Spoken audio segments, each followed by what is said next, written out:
Hello everyone.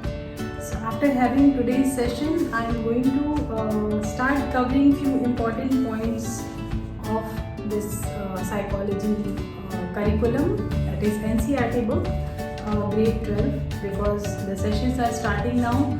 So I will start covering from chapter 1, the important aspects, the important pointers. So you can see in the NCERT book, these are the basic outlines of the chapter.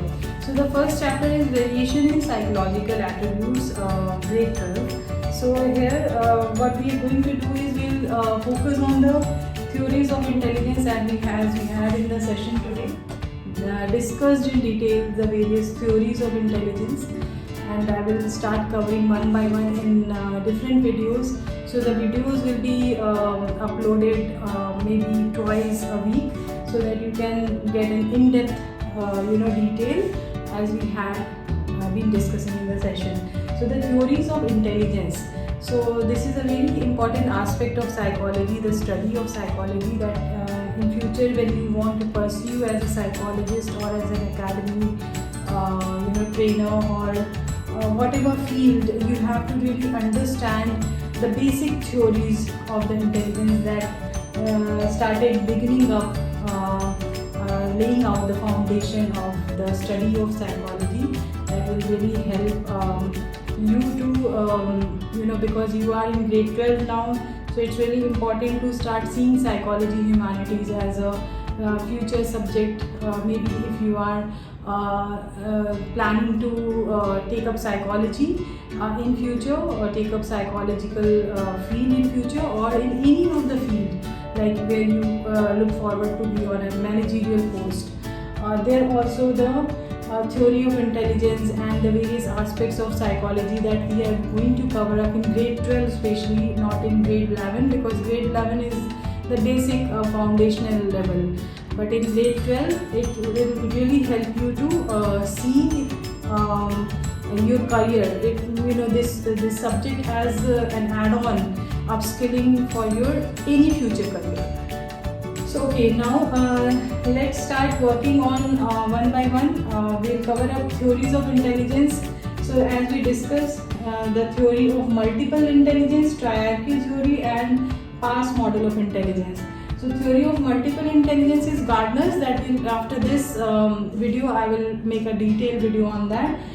Triarchic theory of intelligence is what we are going to discuss today, and the third one is the past model of intelligence. So what is past? Planning, attention, arousal, simultaneous, and successive. So this is going to be our third video. Okay, let's not get much into details.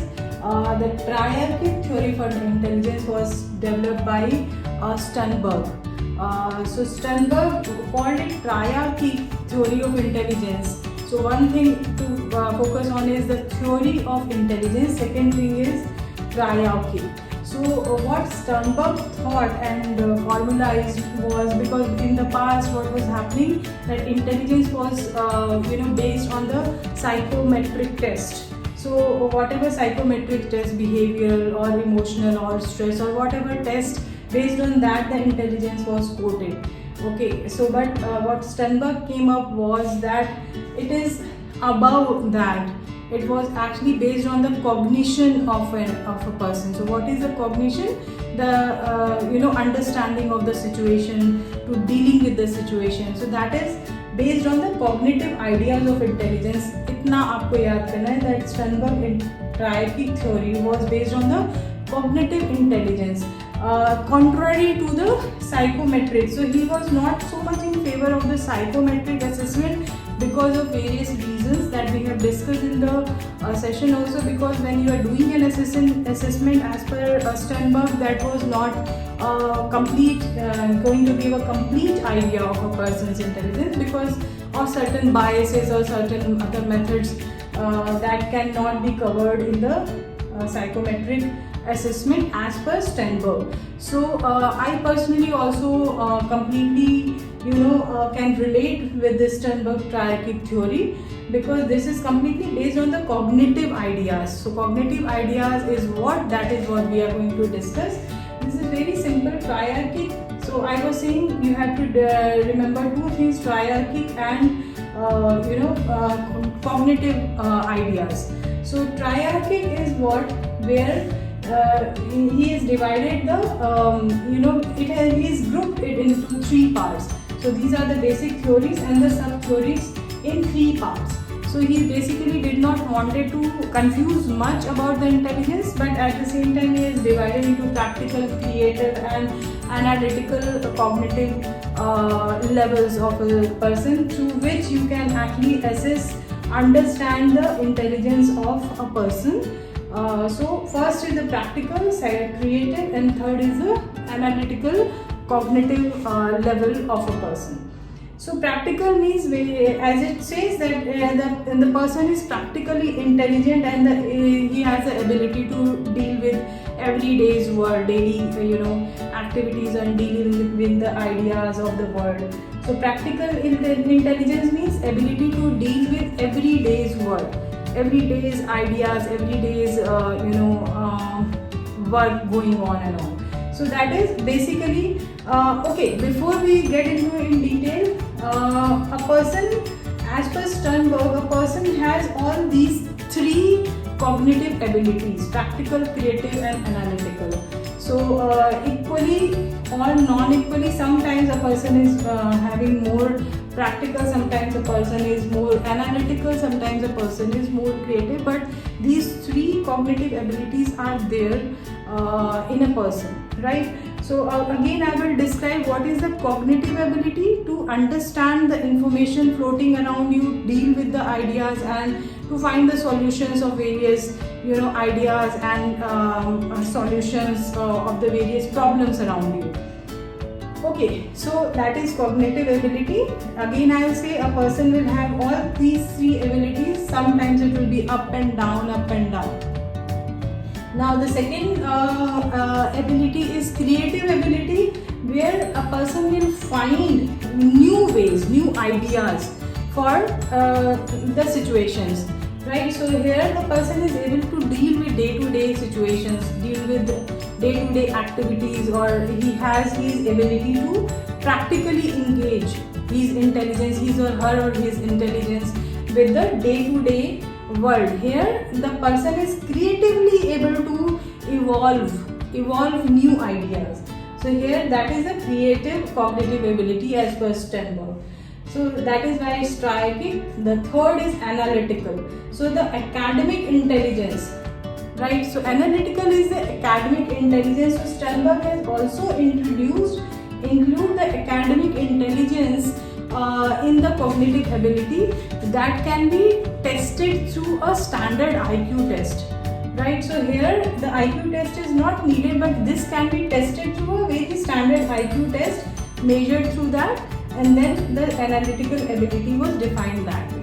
So again, coming up, triarchic theory, the main theory was practical, creative and analytical cognitive ability of a person.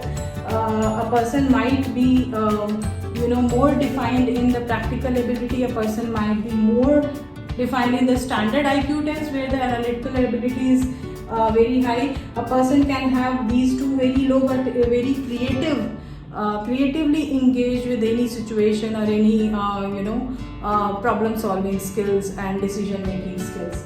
So this is what was the idea of Stenberg as based on the cognitive intelligence. So cognitive intelligence, Stenberg further divided that into three sub-theories that I have listed here: contextual, experiential and componential. So these are the sub-theories because these can be part of these theories: practical, contextual or experiential or componential, and go on. So here let's try to understand this. So you have to remember contextual, experiential and componential. So the ability to get along in different contexts, like the practical ability, that also collaborates well with the contextual, where if the person is able to function in the current environment. That is what is the contextual ability. The experiential ability is the ability to come up with new ideas that we discussed in the creative cognitive ability. And now the componential ability is that evaluate, evolve and solve the problems. That is the problem solving and decision making skills. So here the componential ability is basically, it can be part of these two, and experiential ability is where you are having the novel situation where they are coming up with new ideas of a same problem that you are dealing with the contextual ability, but you are coming up with the new ideas for the same. So I have used the term novel end here, so I wanted to describe it. What is the novel end of the spectrum? That is a concluding part of any work or any spectrum or any situation. So at the novel end of the spectrum, an individual is confronted with an unfamiliar task or a situation and must come up with a solution to deal with it. So basically at the end of the automation, the person is able to handle the task and they become familiar with it and can deal with it to handle the situation. So that is where I was trying to explain that the experiential sub-theory comes into existence as per Stenberg. So a person can be equally contextual and a little more experiential, or equally experiential also. So we have to understand these vocabularies, contextual, experiential and componential, when we are talking about Stenberg. So this is an overall view of a chart that you can define.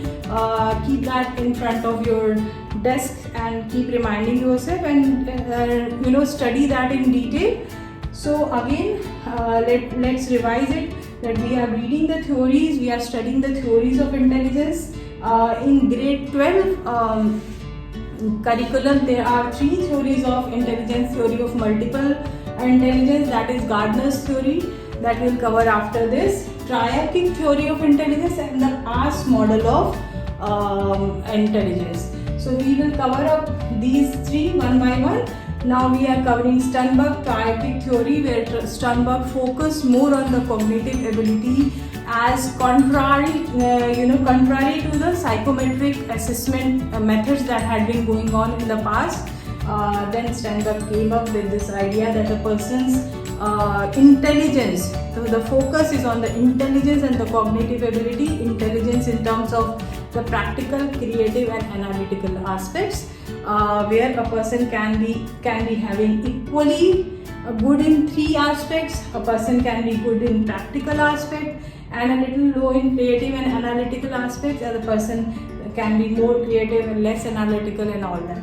So practical is where a person is able to deal with day-to-day situations. Creative is where a person can deal with the day-to-day situation and equally can find new solution, right? So new ways to deal with the situation. And the analytical ability can be where a person is good in the academic orientation, that can be tested through the standard IQ test. So it don't need to get into the thorough IQ test, but the standard IQ test where a person can be evaluated about their academic intelligence. So Stenberg has also included academic intelligence along with the creative and practical aspect of a cognitive ability. Now the sub-theories of that is where the theory is divided into contextual, experiential and componential. So componential is where you evaluate any information and solve the problem, right? So that is a very strong cognitive ability where you are able to evaluate any situation and then become a problem solver, right? And then the experiential ability is where you get into the novel situation, where you can find new ideas of the existing situation that you had been dealing with through the contextual ability. So getting ability to function in the current environment, that is the contextual ability. So I hope this is clear, this chart is clear. I will try to share this chart again with you all, and this will be enough for you to get into this theory of triarchic theory of intelligence, and then after this we will try to cover up Gardner's theory of multiple intelligence. So I hope everything was clear. Take care. Bye bye.